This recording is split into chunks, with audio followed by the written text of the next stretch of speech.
Retención en la fuente por ingresos laborales. Debemos tener 4 aspectos importantes antes de hacer la depuración. El primer aspecto es el auxilio educativo. El segundo aspecto son los bonos de alimentación. El tercer aspecto son las rentas exentas. Y el cuarto aspecto son los viáticos. Auxilio educativo. Lo encontramos en el artículo 5, decreto 3750 al 86. Decreto reglamentario, artículo 107-2 del Estatuto Tributario. Este auxilio puede ser válido siempre y cuando cumplan 2 aspectos importantes.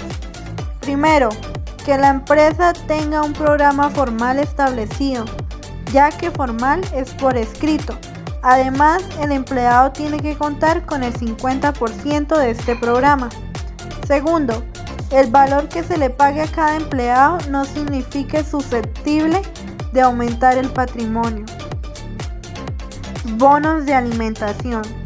Lo encontramos en el artículo 387-1 del Estatuto Tributario. Estos pagos que se efectúan a terceras personas por concepto de alimentación de trabajadores son deducibles para el empleador. Debemos tener en cuenta este aspecto importante que se debe tener en cuenta, ya que los bonos de alimentación no son un ingreso laboral para el empleado. Los valores no deben superar los 310 VTs. Tenemos unas reglas para que no vayan a la base gravable. La primera regla es que devengue menos de 310 VTs.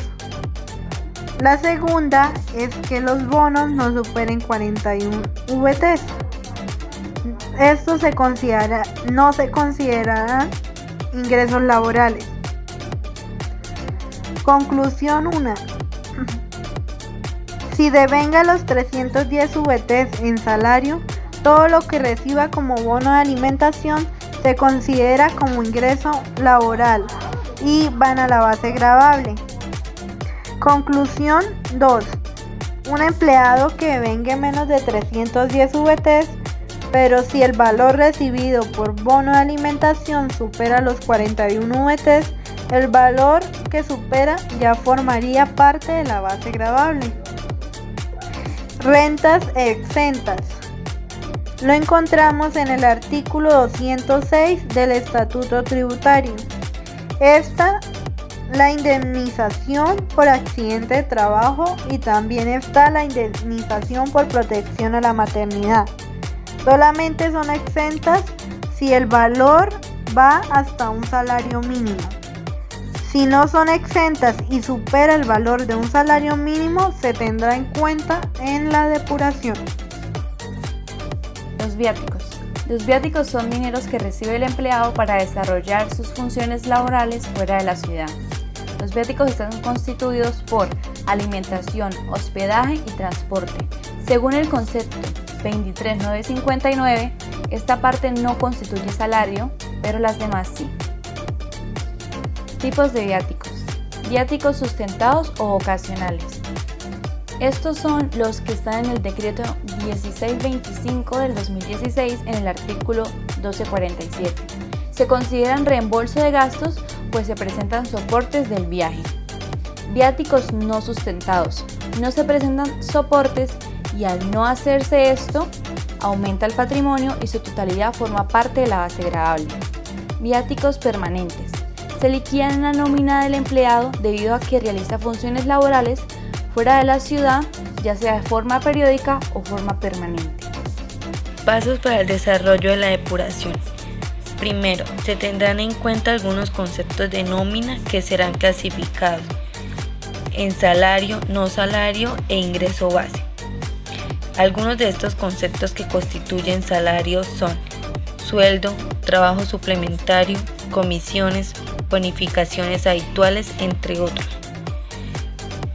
Conceptos que no constituyen salario, como bonificaciones ocasionales, gastos de representación, auxilio de rodamiento, entre otros. 2. Se hará la sumatoria de todos los ingresos laborales. A este valor se le restará lo siguiente: aportes obligatorios en salud, aportes obligatorios de pensión y aporte de fondo de solidaridad. Para los aportes en salud y pensión se debe tener en cuenta un valor mínimo de un salario mensual legal vigente y máximo 25 salarios mensuales vigentes. Se calcula sobre el salario con un porcentaje del 4%. Para los aportes de fondo de solidaridad se tiene en cuenta la siguiente tabla, donde el rango de salario se encuentra clasificado y con su respectivo porcentaje. Se encuentra un salario entre 4 a 16 con un porcentaje del 1%, entre 16 a 17 del 1,2%, entre 17 a 18 del 1,4%, entre 18 a 19 del 1,6%, entre 19 a 20 el 1,8% y superiores a 20 del 2%. 3. Ahora se restarán las deducciones. Se tendrá en cuenta la deducción por intereses o corrección monetaria por préstamos de vivienda. Este valor tendrá un límite de 100 VTs mensuales. Se restará la deducción de pagos por salud de medicina prepagada limitada a 16 VTs. Se restarán las deducciones por dependientes. Para el cálculo de este se tiene como base los ingresos laborales, que son salario y no salario, y este valor se multiplicará por el 10%, con un máximo de 32 VTs. El total de deducciones se lleva como un subtotal 2. 4. Se restarán las indemnizaciones por accidente de trabajo o enfermedad que impliquen protección a la maternidad. El valor exento será limitado a un salario mensual legal vigente. Este valor se restará del subtotal 2 y obtendremos el subtotal 3. Paso 5. Suma de las deducciones, rentas exentas y el 25%. El resultado no debe exceder el 40% según la norma. Si se excede, entonces optaremos por al subtotal 1 restarle el 40% y esta será nuestra nueva base gravable. Paso 6. Retención en la fuente. Nos guiamos por la tabla que está en el 383 del Estatuto Tributario. Ahora la base gravable la pasamos a VTs y el resultado que nos dé lo ubicamos en esta tabla y aplicamos la retención según sea.